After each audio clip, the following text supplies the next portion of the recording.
Hello my beautiful butterflies, welcome back to my channel. If you're new here, my name is Beverley and it is lovely to see you today. In this video we're going to be doing a little review of the book Badass Ancestors, so grab that cup of tea, let's get to it.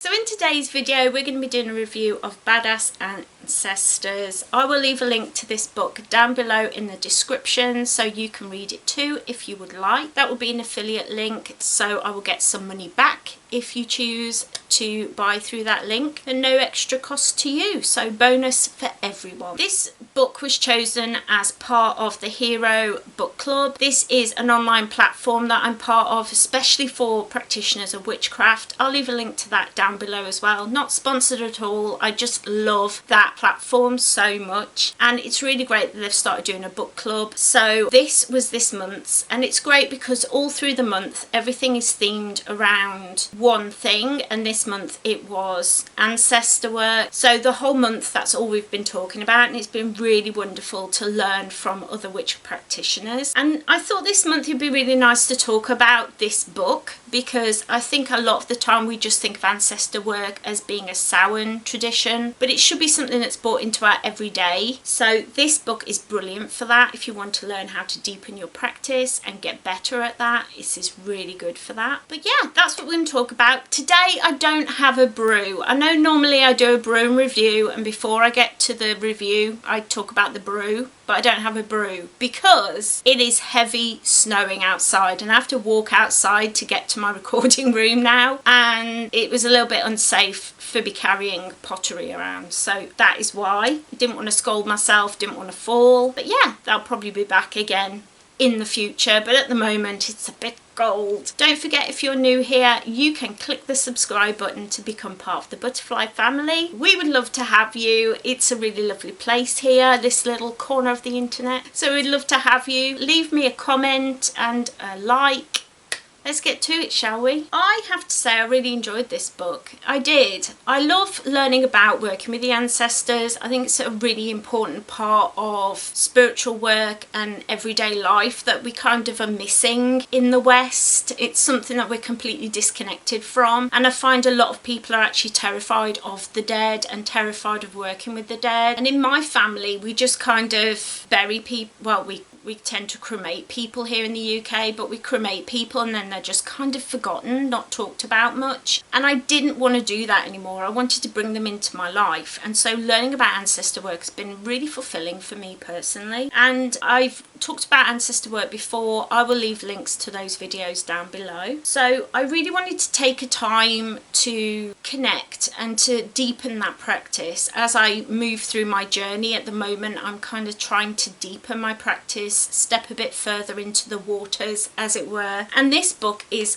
perfect for that. It really is. It's got so many things in it that can be used in a practical level, which is great. It has whole chapters about meditations you can do, prayers you can do, things to say, things that you can do at your altar, things like dumb suppers that you can do with family members or even on your own. Just really lovely ways to connect with your ancestors that are practical, and I love that. I hate when you read a book and it talks about a subject but never tells you how to actually do the things that you want to do, or just kind of gives you a load of spells. This is the how to do it, and if you don't do it this way you're doing it wrong. I'm not a big fan of that either. So this book just did everything right as far as I personally feel. We're all different obviously, but I really like this book, I have to say. I also liked the fact that it talked in a very culturally sensitive way.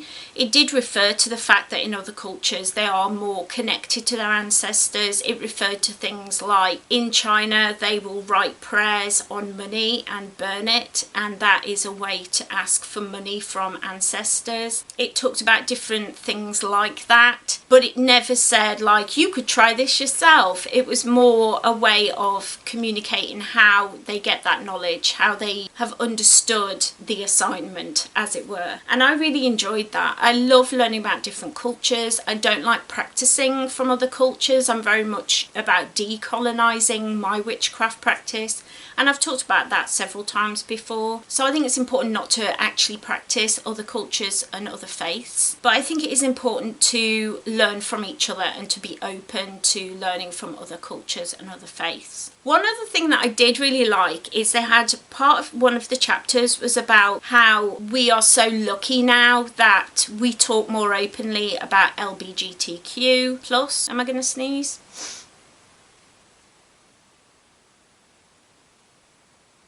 No, it's gone. They talk about LGBTQA+, IA+.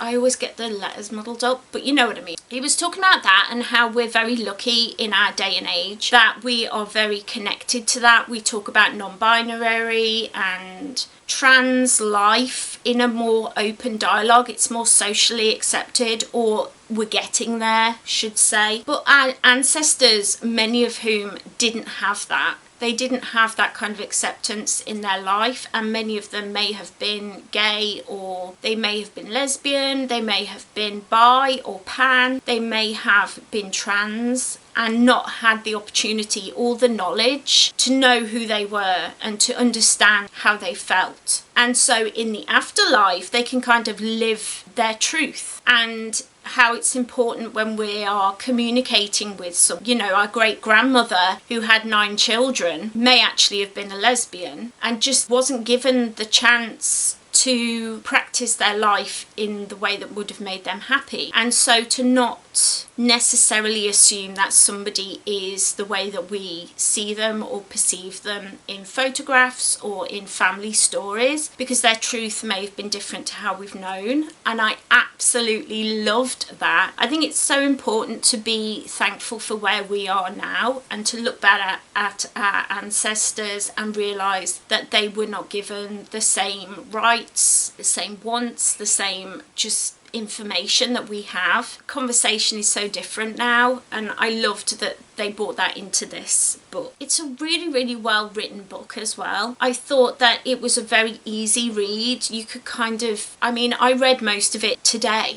because I have not been well. This past month's been a very, very hard month for me. I had a massive flare. I've been really sick, and I've spent most of the month in bed asleep. So I struggled to be able to read the book. So most of it was spent this morning reading, so it's all fresh in my mind, but I could kind of really easily read it in just a couple of hours. So it's not like it's a massive book that requires lots of reading, lots of time and energy and effort, and I like that. I like that you can kind of read it in a day and the next day bring some of these things into your practice. I love that so much. It's really well written, very easy to read, very easy to understand. It's kind of an basic intermediate kind of a book, but I think even if you're a beginner witch, you will still understand the things that are in this book because they are very well explained, fully explained. They give examples, they give ways that you can bring prayer, the Psalms, all sorts of things into your practice to connect with your ancestors, and I absolutely just thought that was incredible, because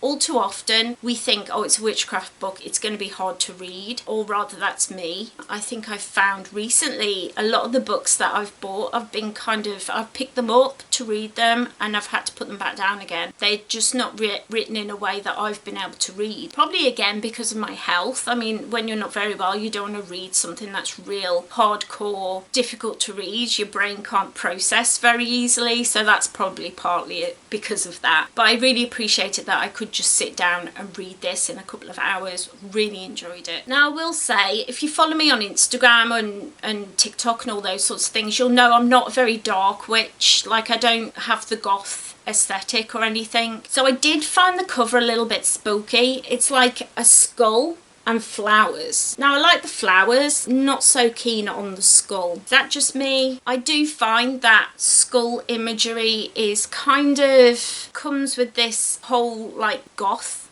thing for me personally, and so I didn't particularly like the skull, though I understand why they use that imagery. I would have kind of, if it was me designing the cover, I would have used a tree or something like the tree of life, your ancestral tree, your family tree. That would have been really pretty, but you know, a skull's a look, I guess.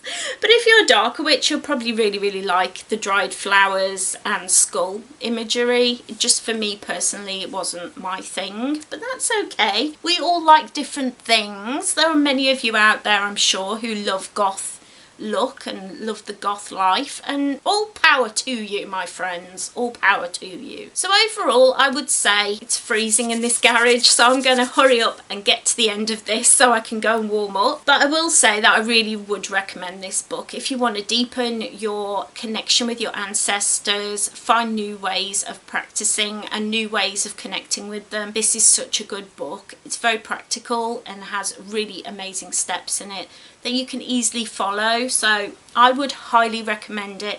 Again, link will be down below. This coming month's book, I forgot to bring it with me to show you, but I will put the cover here. It is called Yule, and it's part of the Llewellyn correspondence series, because for me, I want to deepen my practice with the Wheel of the Year. So we're going to start with Yule, and then each time there's one coming up, I'm going to get the new book. So be prepared over the next year to deepen that practice with me. And again, a link to that book will be down in the description. I really hope that you enjoyed this video. Let me know if you did by leaving me a cheeky little like down below so I know you enjoyed it and I can bring more like this to the channel in future. While you're down there, leave me a comment. Let me know all your thoughts and feelings. Do you do ancestor work? Have you read this book? Are you going to read this book? Are you part of the hero community? If not, link is down below. But yeah, let me know all the things with a little comment down below so that we can chat, because I love that. Ooh, rhymed. And last but certainly not least, if you like my content, if you like my face, don't forget to head down below and hit that subscribe button, ring that little bell so you always know when I upload. I'm usually here Mondays and Fridays, my health permitting. I always do my very best to be here with you every week, twice a week. Take care everyone, stay smiling, and I'll see you next time. Bye!